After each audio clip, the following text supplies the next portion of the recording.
আগামীকাল ফিফা সভাপতির নিজের দেশের বিপক্ষে মাঠে নামবে আর্জেন্টিনা। অনেকেই বলে থাকেন ফিফা সভাপতির মন খারাপ হয় আর্জেন্টিনা খারাপ খেললে। তবে আগামীকাল যেন অগ্নি পরীক্ষা ফিফা সভাপতির জন্য, কেননা তার নিজের দেশ সুইজারল্যান্ডের মুখোমুখি হবে স্ক্যালোনির দল। সেক্ষেত্রে স্ক্যালোনির দলে আসবে পরিবর্তন। আরো থাকছে প্রতিবেদন। আর্জেন্টিনা গোল খেলেই কপালে ভাঁজ পড়ে ফিফা সভাপতির। তবে এবার আগামীকাল যেন কঠিন পরীক্ষায় তার জন্য, কেননা তিনি সুইজারল্যান্ডের নাগরিক। আর বিশ্বকাপের কোয়ার্টার ফাইনালে আগামীকাল শক্তিশালী সুইজারল্যান্ডেরই মুখোমুখি হবে বর্তমান চ্যাম্পিয়ন আর্জেন্টিনা। কনসাস সিটির মাঠে অনুষ্ঠিত হতে যাওয়া গুরুত্বপূর্ণ এই ম্যাচকে সামনে রেখে শেষ মুহূর্তের প্রস্তুতি নিচ্ছেন লিওনেল স্ক্যালোনির শিষ্যরা। নকআউট পর্বের আগের দুই ম্যাচে জয় পেলেও প্রত্যাশামতো সন্ধান দেখা যায়নি আলভিসিলেস্তাদের। তাই সুইজারল্যান্ডের বিপক্ষে একাদশে একটি পরিবর্তন এনে আরও ভারসাম্যপূর্ণ দল নামানোর পরিকল্পনা করছেন স্ক্যালোনি। কেপ ভার্দে ও মিশরের বিপক্ষে কঠিন লড়াইয়ের পর জয় তুলে নেয় আর্জেন্টিনা। বিশেষ করে মিশরের বিপক্ষে দলের পারফরমেন্স বিশ্লেষণ করে মধ্যমাঠের পরিবর্তনের সিদ্ধান্ত নিয়েছেন কোচ। ধারণা করা হচ্ছে থিয়াগো আলমাদার পরিবর্তে আবারও শুরুর একাদশে জায়গা ধরে রাখবেন লিয়ান্দ্রো প্যারাদেস।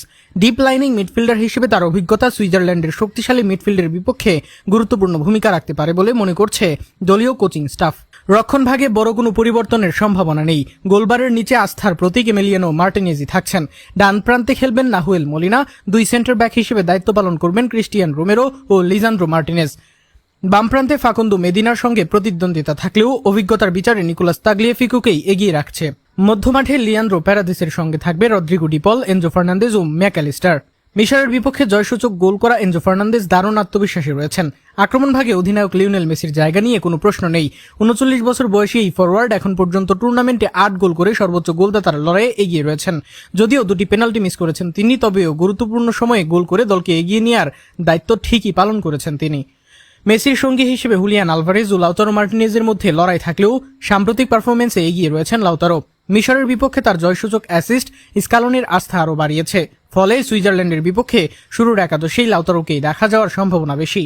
অর্থাৎ আর্জেন্টিনার সম্ভাব্য একাদশে গোলরক্ষক হিসেবে থাকবেন এমিলিয়ানো মার্টিনেজ।